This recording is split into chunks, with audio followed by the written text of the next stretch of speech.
¿Qué tal, amigos? Terminó por fin el Tour de Francia. Se hace esperar siempre, ¿eh? Son 3 semanas intensas para los que lo vivimos desde dentro o teniendo que transmitir sensaciones y emociones, pero sí he de asegurar que en esta ocasión se me ha hecho corto. Creo que es la primera vez de hace tantos años que se me hace corto el Tour de Francia. Bueno, se me hizo corto sobre todo cuando Pogačar terminó cogiendo aquella pájara camino de Courchevel y se acabó un poquito antes de tiempo, lo que era un tour formidable. Pero, pese a ello, vivimos unas jornadas finales tan apoteósicas que incluso en el día de hoy, con el desfile protocolario en los Campos Elíseos y ese ataque de Pogačar nada más entrar, se nos ha hecho corto, breve e intenso, ¿no? No es fácil, os aseguro, vivir un tour tan apasionante como este que hemos vivido. Es verdad que cada uno tiene su corazoncito, sus corredores, su paisanaje, sus banderas, sus banderías, su patria, y eso muchas veces condiciona, ¿no? El placer con el que se sigue una carrera cuando está ganando alguien que te resulta más próximo, ¿no? Pero os aseguro que son más de 30 años in situ ahí en los Campos Elíseos viviendo este final y otros tantos transmitiéndolo en la televisión en Eurosport, y no recuerdo, hacía memoria hoy en la Montonera, no recuerdo un tour que se haya parecido a este, ¿no? Claro que ha habido tours emotivos, emocionantes, por unas otras razones, no digamos cuando los españoles conseguían las victorias, ¿no? Yo empecé a acudir al Tour de Francia en aquellos años 80 cuando dominaban los franceses con Bernard Hinault, con Logan Fignon, bueno, con Greg LeMond, que era americano, cuando comparecían los primeros colombianos con Lucho Herrera, con Martín Ramírez, con Dorito, con Patrocinio y toda aquella generación. Y creo que fueron los mejores años, ¿eh? Porque luego ha habido demasiada tiranía, en tanto en cuanto la época de Indurain, la época de Armstrong duraron tanto.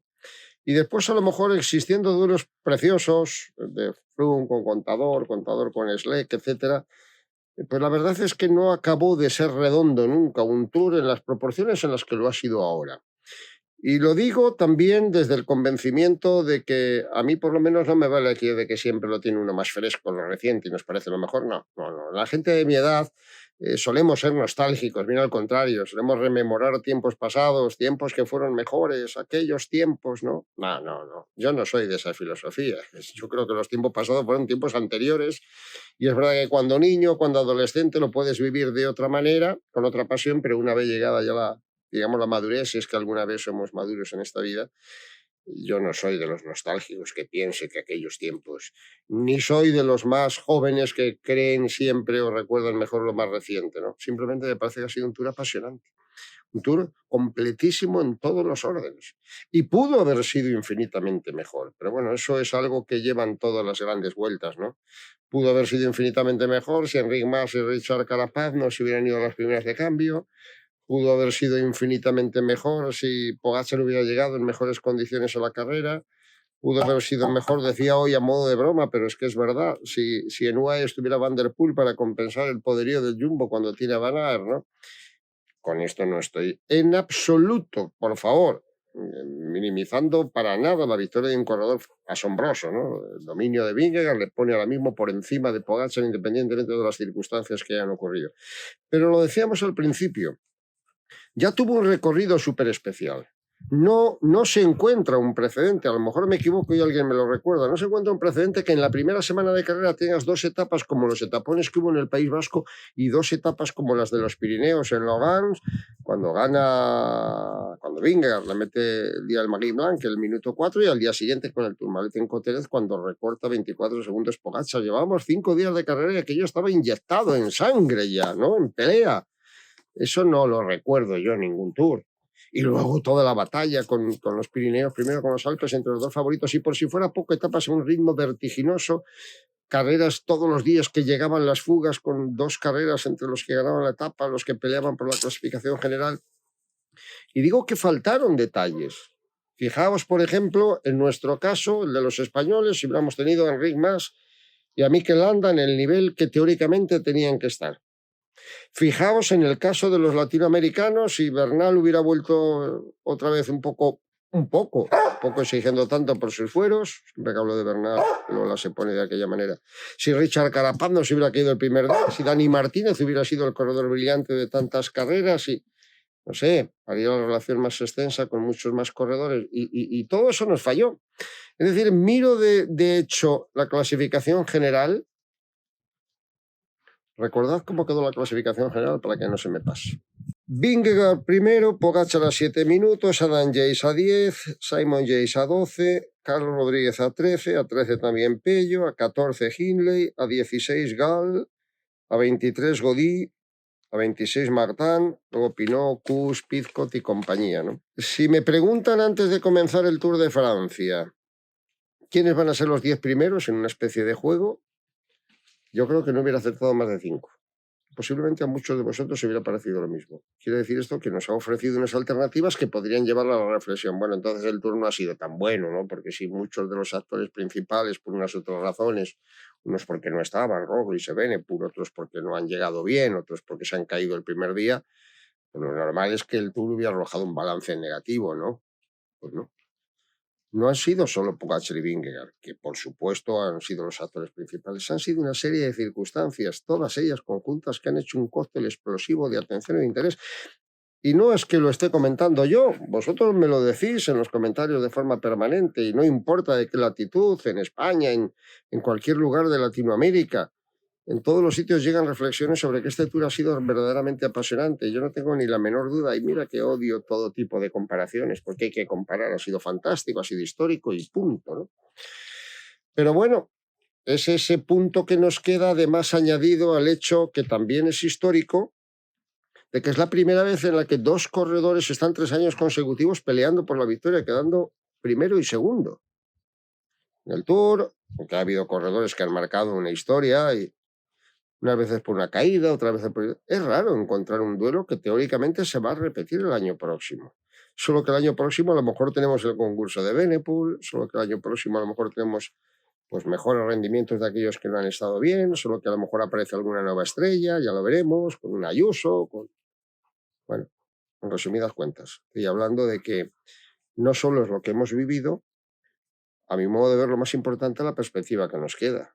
El ciclismo ha recibido un empujón extraordinario, el Tour también, no digamos ya cuando enfebrecidos en la pelea, ya no solo es el Tour. Hoy anunciaba Jonas Vingegaard que va a estar en la Vuelta Ciclista a España. Eso es una noticia de una dimensión extraordinaria, porque supone de nuevo ver en acción a Roglic, a Evenepoel, a Vingegaard, al margen de todos los demás actores, más Carapaz, Bernal, todos los que vayan viniendo, Ayuso, los jóvenes. Una vuelta apasionante, ¿no? Que ya no es aquella carrera, los exámenes de septiembre para quienes no aprueben en junio el curso académico. No, ya es una carrera con un peso enorme desde que la cogió ASO, los organizadores del Tour de Francia. Y tiene un nivelazo que a partir del día 26 nos va a tener con la misma atención, no sé si con la misma atención que el Tour, ¿no? Es tan universal, pero de luego con una pasión enfebrecida para todos los que son aficionados al mundo del ciclismo. Eso es lo más importante. Eso y saber que para el año que viene tenés otro duelo garantizado con 2 de los mejores corredores de la historia, independientemente de los logros que vayan a conseguir al final. No sabemos si van a ganar. Yo después de la experiencia de Pogačar le puedo estar calculando a ver cuántos Tours va a ganar Pogačar y de repente de la noche a la mañana te aparece un vikingo con un corazón impresionante, con una capacidad bárbara y gana 2 Tours y se los gana Pogačar como para hacer previsiones. Ya veremos lo que pasa el año que viene, pero garantizado está que van a ser 2 corredores peleando otra vez por la victoria absoluta, ¿no? Y esa lección es fantástica, de verdad. Lo decía antes, y lo quiero repetir, bueno, que no se me pase lo de París, fue el broche. Si empezó el Tour apasionante con las 2 primeras etapas en el País Vasco, es que hasta la etapa de los Campos Elíseos, que suele ser un rollo, tuvo su emotividad y su pasión final con esa victoria de Jordi Meus, que le robó in extremis el triunfo a Jasper Philipsen, se quedó sin conseguir la 5ª victoria. Algo que se suele dar con frecuencia. Quiero decir que el que gana 4 o 5 etapas, como hicieron antaño Cavendish varias veces, Marcel Kittel y compañía, termina ganando también en París. Pues no. Cada vez se pone más difícil ganar en París. Ese viaje del Arco del Triunfo a la Plaza de la Concordia, esa subida terrible hacia la plaza de Charles de Gaulle, es una batalla sin cuartel que en este caso encendió encima Tadej Pogačar con su ataque tempranero, ¿no? Y ya cada año resulta más difícil. Antes repitió 4 veces seguidas, repitió Cavendish la victoria en París. Ahora resulta que con el triunfo hoy sorprendente, pero merecido de Jordi Meus, son 8 corredores diferentes los que han ganado en las 8 últimas ediciones en los Campos Elíseos. Digo, fue el colofón. y punto. Allá cada uno, aunque a mí sí me gusta escuchar vuestras reflexiones sobre lo que le faltó, sobre lo que no le faltó, e incluso alguna aportación. Será bienvenida, siempre las miro con interés, aportaciones de cara a ver qué se puede cambiar o qué puede mejorar en las grandes vueltas y qué puede mejorar en el Tour de Francia, ¿no? Al margen de todos los elogios que cada uno de los corredores que consiguieron llegar a París se merece, ¿no? Y sin embargo, dicho todo esto, pues me queda una reflexión en parte negativa sobre muchas cosas que esperábamos porque no ha sido todo tan bonito, ¿no? El ciclismo español ha estado formidable, claro, pero no formidable porque tenga más o menos salud, más allá de la irrupción magnífica de Carlos Rodríguez, ¿no? Sino porque, bueno, se habían dado unas circunstancias en las 4 ediciones anteriores de no rascar bola. El año pasado, de hecho, no se metió ningún corredor entre los 10 mejores de la clasificación general, que claro, si haces el balance así numérico, ves que ha habido 3 victorias parciales, 3, Pello Bilbao, con Johnny Zaguirre y con Carlos Rodríguez, las 3 muy bonitas, rematando 3 fugas muy interesantes. Y que hay 2 corredores, quinto y sexto en la clasificación general. Pero claro, al final empezamos el Tour de Francia pensando en Enric Mas y pensando en Mikel Landa. El infortunio se cebó en Enric y lo de Mikel Landa no tiene ninguna explicación, ni él mismo le encuentra explicación a por qué ha rendido tan bajo. Ya sé que vais a venir algunos con la crítica ya obligada, ¿vale? Lo acepto y me parece perfecto, ¿no? Pero ha estado muy por debajo de lo que cabía esperar. Por ahí puede que esté iniciando un cierto declive, pero porque tiene 33 años, pero ojo, no nos engañemos, porque empezó la temporada extraordinariamente bien. La segunda parte de la temporada ha desaparecido, ya lo vimos en el Dauphiné, y vamos a ver porque avisa que no tiene muchas ganas de pelear en la Vuelta Ciclista a España y sí de pensar en un futuro en el que podría estar asociado a Renko Evenepoel como gregario para la alta montaña. Bueno, conjeturas que vamos a dejar de momento aparte porque no es este el asunto. España, entre comillas, salvó los muebles por la situación adversa que se dio con los 2 corredores más referenciales. Pero claro, estuvo inspirado con corredores que son muy buenos, pero que lo eran también los años anteriores, aunque no ganasen Johnny Zaguirre y Pello Bilbao, son 2 ciclistas extraordinarios, ¿no? Y sobre todo ha confirmado, que no descubierto, ha confirmado a Carlos Rodríguez. Su quinto puesto en la general lo de menos, como si hubiera quedado cuarto, como si hubiera quedado octavo. Un ciclista así tan tímido, tan humilde, tan inteligente, tan preparado, capaz de arrancarles en el descenso de Morsina a Pogačar y a Vingegaard y ganarle la etapa, por mucho que sí, llegó a ellos porque habían parado, pero los arranca, habla de un carácter y de una ambición y de un descaro y de una seguridad en sí mismo que nos hace ilusionarnos mucho de cara al futuro. Así que por ahí no hay ninguna pega, ¿no?, que poner. Creo que salió todo demasiado bien para las pésimas expectativas que podía haber desde el primer día con la caída de Enric Mas. Y en lo que hace a los... Hablo de Enric Mas y también se cabrea. Y en lo que hace a los latinoamericanos, pues ha sido muy decepcionante, pero bueno, por lo que estábamos hablando en años anteriores también con los españoles, cuando los hados no se dan, pues no se dan. Porque yo tenía y sigo teniendo muchas expectativas en Richard Carapaz. No se le ha podido olvidar de repente esto, ni ha debido perder las ganas, ni la condición. Sigo pensando que Carapaz es un magnífico corredor que tiene que levantar el vuelo ya, porque entre unas cosas y otras se le pasa el arroz, termina luego un contrato y vamos a ver. Pero confío plenamente en Carapaz. Y después hay casos por ahí que, pues tampoco son fáciles de explicar. Dani Martínez. ¿Por qué ese hundimiento, entre comillas, de Dani Martínez? Ha pasado desapercibido con más pena que gloria. Bueno, muchas veces hablamos desde la ignorancia, ¿no? Corredores que pasan por situaciones físicas que no responde el organismo. Hay una frase típica en el ciclismo que dice hay que darle la vuelta al cuerpo del rendimiento del corredor, que a veces está mal, estás en los Pirineos muy mal y llegan los Alpes y estás mucho mejor, y a la inversa, situaciones así. Pues en este caso, en el caso de Landa, en el caso de Dani Martínez y demás, ha pasado todo lo contrario. Después tampoco había mucha participación. A Rigoberto Urán, ¿qué le vamos a pedir? Podía haber tenido más protagonismo, cierto, y yo esperaba un poquito más de protagonismo, pero también son muchos tacos los del Toro de Urrao. No le vamos a pedir a estas alturas demasiado, ¿no? Y yo la gran preocupación, y lo digo sinceramente, la tengo con Egan Bernal, porque quiero seguir confiando. Ya sé que lo más fácil es en cuando llega un buen resultado somos fenomenales, en cuando llega un mal resultado esto es un muerto, esto no... Allá cada uno con la reflexión. A mí me gusta ser optimista en la vida, me gusta ver los vasos medio llenos y me gusta ver que ha acabado el Tour de Francia. Si le dices a Egan Bernal hace año y medio, en enero fue, ¿no?, cuando el accidente que va a volver a disputar y a terminar un Tour de Francia, lo hubiera firmado. Claro, cuando vas viendo las cosas paso a paso, dices, hombre, había empezado, parecía que tenía buenas expectativas en las etapas del País Vasco, se le veía con los grupos delanteros y luego ya se difuminó. Pero ha acabado el Tour, con algunas caídas además de por medio. Y podía haberlo acabado un poco desanimado.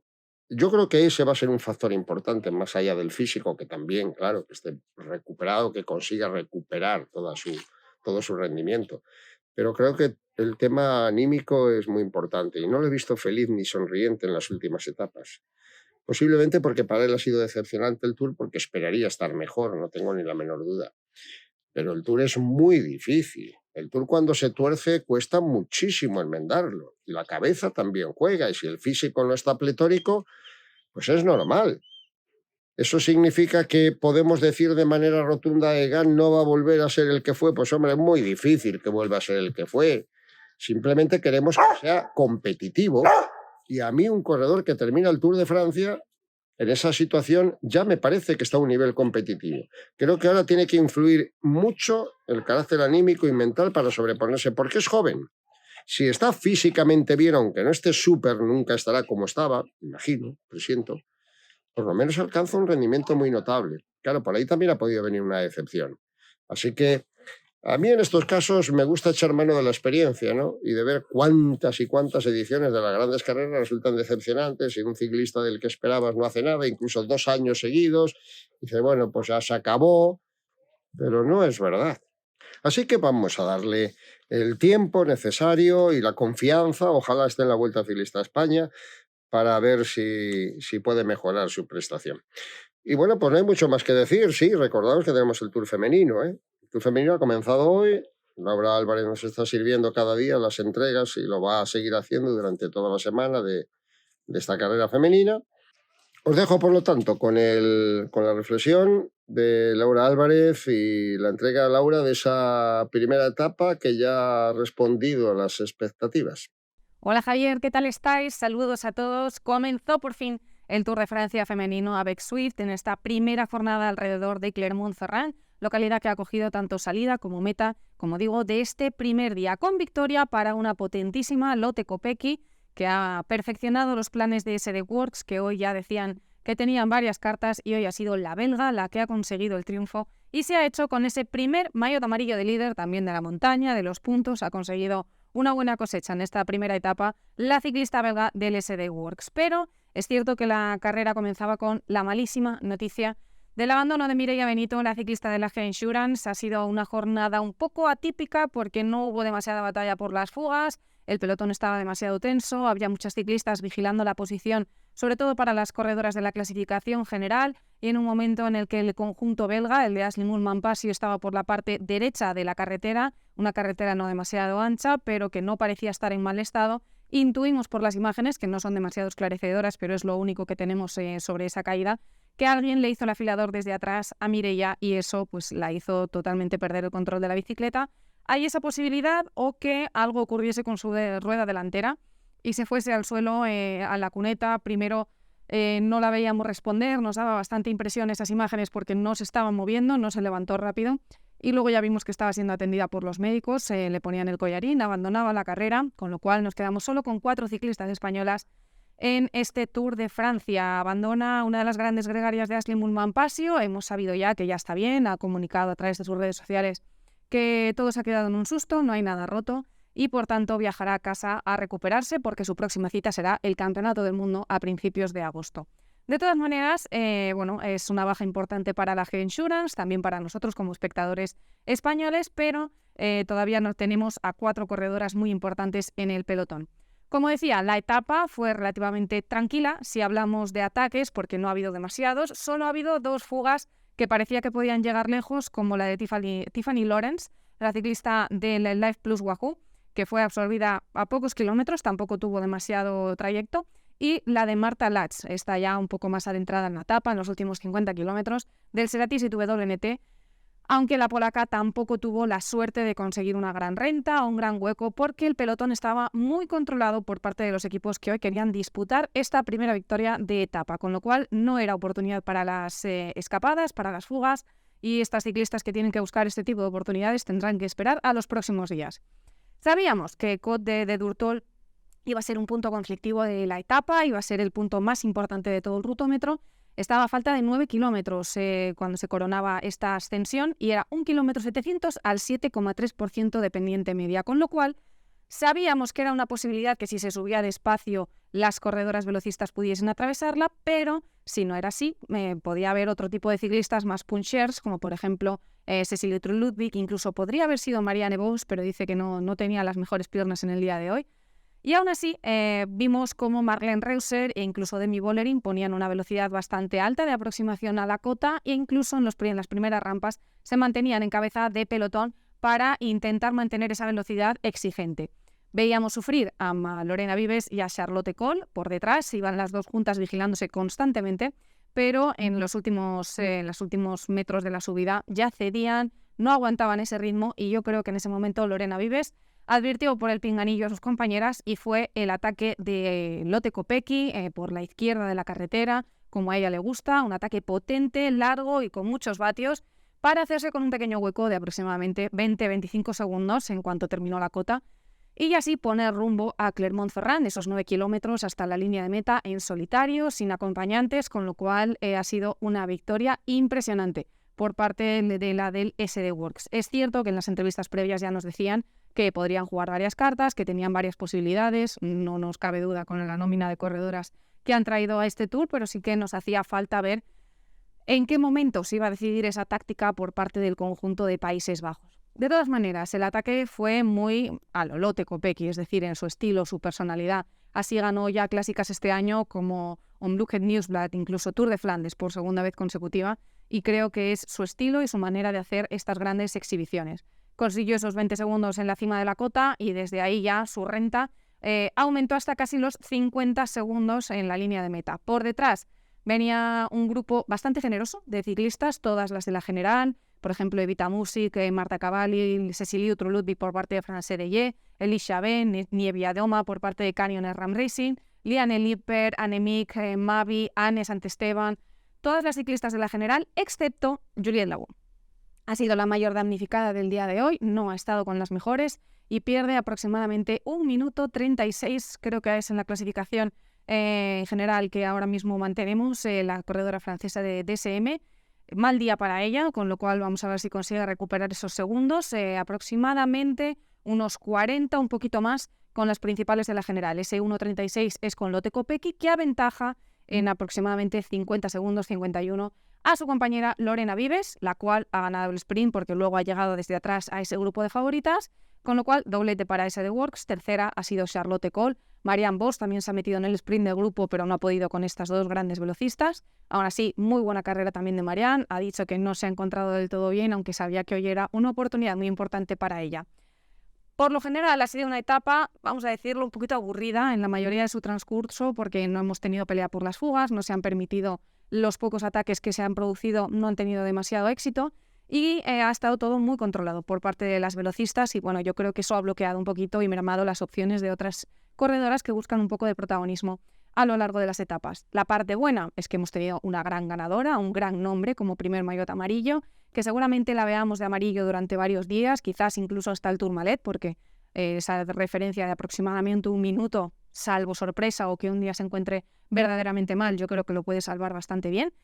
Lo veremos porque el SD Worx tiene planes bastante agresivos para este Tour de Francia. Yo creo que quieren jugar varias bazas en los próximos días y no sé si tendrán la intención de que Demi Vollering consiga ya segundos antes de llegar a la alta montaña. De todas maneras, es una posibilidad ver a Lotte Kopecky durante varios días en este Tour de Francia. Vamos a ver quién puede conseguir bajar esos segundos con la belga en los próximos días y esperemos que mañana, que tenemos una etapa también larga, 151 kilómetros entre Clermont-Ferrand y Mauriac, vamos a ver lo que se consigue ahí. Este ya es un perfil un poco más ondulado que el de hoy, porque hoy sí es cierto que la primera parte era bastante sencilla, luego llegábamos ya a un terreno sube-baja que complicaba bastante las cosas, pero mañana sí que hay muchos metros de desnivel acumulado, ya tenemos un recorrido un poco más revirado en lo táctico y yo creo que con ese final en el que nos encontraremos con una subida de 3,5 kilómetros, ya sí que es un final para las de la general e incluso para las punchers de la general. Y me refiero a nombres como por ejemplo Cecilie Uttrup-Ludwig Hoy la he visto muy atenta en esa cota de Durtol, creo que tenía intención de moverse, de intentarlo de alguna manera.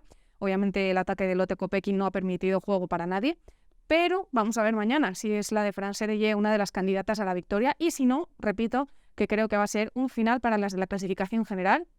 No creo que se abran grandes diferencias, las piernas todavía están frescas, la gente todavía está muy concentrada en lo que es mantener la posición, mantenerse seguras, así que no creo que nadie sufra despistes en un segundo día de Tour de Francia, a pesar de la oportunidad de esos 10 segundos que se reparten en la línea de meta y que son muy suculentos para las corredoras que creen que los pueden necesitar, sobre todo en la última contrarreloj o incluso el sábado en la alta montaña. De todas maneras, hay muchas posibilidades, igual que lo vimos hoy, hay muchas posibilidades para mañana, hay muchos nombres. Yo digo Cecilie Trull-Ludwig porque es un poco la referencia que tenemos del Tour pasado. Es decir, ganó en Epernay, en un final también un poco complicado, viniendo desde atrás, de sufrir todo el día. Es una corredora que sabe gestionar muy bien esos últimos esfuerzos para lanzar su única bala. No suele tener más, pero cuando sabe elegir bien el momento, lo suele aprovechar. Así que vamos a ver lo que ocurre mañana y cuáles son los nombres que quieren sonar. Y sobre todo si tenemos fuga, que es algo que nos ha parecido extraño de la etapa de hoy, que no haya habido una fuga, no digo numerosa, pero bueno, por lo menos que haya durado unos cuantos kilómetros. Así que tenemos que estar contentos después de esta primera etapa de Tour de Francia, porque ha sido una etapa disputada, rápida, con grandes nombres. Solo hemos perdido, entre comillas, a una contendiente para la clasificación general, que es Juliette Labou, y que todavía tiene la oportunidad de ganar segundos, pero vamos a ponerla como la víctima de esta primera etapa. De todas maneras, como digo, hay que estar contentos con lo que hemos visto, todavía queda mucha carrera por delante y la vamos a disfrutar, como siempre, con los resúmenes diarios aquí en el canal y también en Eurosport, que para mañana cambiamos de horario y empezamos a las 3 de la tarde para disfrutar ya de toda la etapa que nos quede por delante. Así que, victoria de Lotte Kopecky en esta primera jornada, maillot amarillo del Tour de Francia, una campeona con todas las letras, la dominadora de las clásicas y que ahora sigue aumentando su palmarés incluso en la mejor carrera del mundo y en las grandes vueltas. Así que nos vemos mañana. Y por mi parte, pues no me queda más que esperar nuevos acontecimientos. Porque ahora entra un plof, como una especie de bajonazo, pero dura 3 días. Pasado mañana empezamos a tener las clásicas, por ahí aparece ya otra vez Juan Ayuso, esperanzados todos con él de cara a la Vuelta Ciclista a España. El sábado tenemos la clásica de San Sebastián. La siguiente semana, 1 de agosto, los campeonatos del mundo, el día 6 en Glasgow. En resumidas cuentas, esto no para ni se detiene. Sí, se acabó el Tour de Francia, no volveremos a ver otra edición. Claro que volveremos a ver otra edición y posiblemente mejor que esta. Vamos simplemente a dar las gracias a todos y cada uno de los gladiadores que nos han regalado este soberbio espectáculo. Y yo particularmente le voy a dar las gracias a todos vosotros por haberme aguantado y por haberme soportado, pero seguiremos. Gracias.